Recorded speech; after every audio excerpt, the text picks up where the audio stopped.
নমস্কার। পেঁচা আর পেঁচানি, কবি সুকুমার রায়।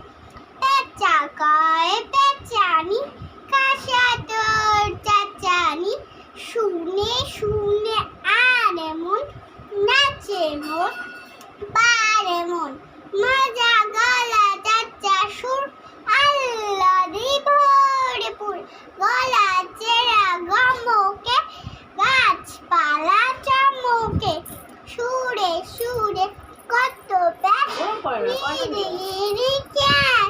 ক্যাচ, যত ভয় যত দূর